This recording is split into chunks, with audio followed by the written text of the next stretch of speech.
ലൈഫിൽ ഒരു വട്ടമെങ്കിലും നിങ്ങൾ ഈ ഒരു മൂവി കാണണം. അത്രയ്ക്ക് അടിപൊളി മൂവിയാണ്. Must watch film. നിങ്ങളിത് കണ്ടെന്ന് പറഞ്ഞാൽ നിങ്ങൾക്ക് റിഗ്രറ്റ് ഒന്നും എന്തായാലും അടിക്കാൻ പോകണില്ല. അത്രയ്ക്ക് അടിപൊളി മൂവിയാണ്.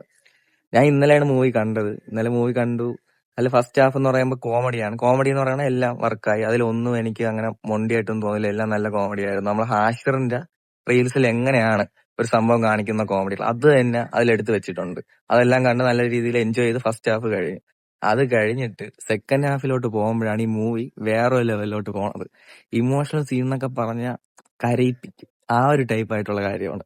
അതായത് ഈ ഇമോഷണൽ സീൻ എന്ന് പറയുമ്പം അത് ഇമോഷണൽ സീനിലോട്ട് എൻ്റർ ചെയ്യുന്ന ടൈമിൽ പല രീതിയിൽ പല ഫീൽഡ് കയറിയിട്ടാണ് നമ്മളെ കരയിപ്പിക്കണം.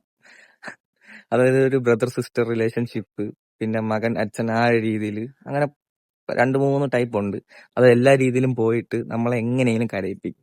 അത് കണ്ട് കരയാതെ ഇരിക്കുന്ന ആൾക്കാർ നല്ല കുറവാണ്. ആണായാലും പെണ്ണായാലും ഏജ് ഗ്രൂപ്പ് ഒന്നുമില്ല. എല്ലാവർക്കും നല്ല റിലേറ്റ് ആവുന്ന ടൈപ്പുള്ള സംഭവമാണ്. ആ ഒരു സീൻ കാണുമ്പോൾ സത്യം പറഞ്ഞാൽ നല്ല രീതിയിൽ ഇങ്ങനെ വിഷമം വന്ന് കണ്ണീന്ന് എന്തായാലും കണ്ണുനീര് വന്നിരിക്കും. അതാണ് ഈ മൂവിയുടെ ഒരു മെയിൻ സംഭവം. ലാസ്റ്റ് ഇമോഷണൽ സീൻ കഴിഞ്ഞ് ലാസ്റ്റ് വന്നിട്ട് നമുക്ക് ആ ഒരു കിക്ക് മാറാനായിട്ട് ആ ഒരു വേറൊരു സംഭവം തരുന്നുണ്ട്. അത് നല്ല രീതിയിൽ വർക്കായി. പക്ഷെ നമ്മളെ ഈ റീൽസ് ഒക്കെ ചെയ്തുന്ന ഹാഷിർ, അലൻ, വിനായക്, അജിൻ ഇവര് 4 പേരും നിന്നിട്ട് ഈ മൂവി അങ്ങ് തകർത്ത്.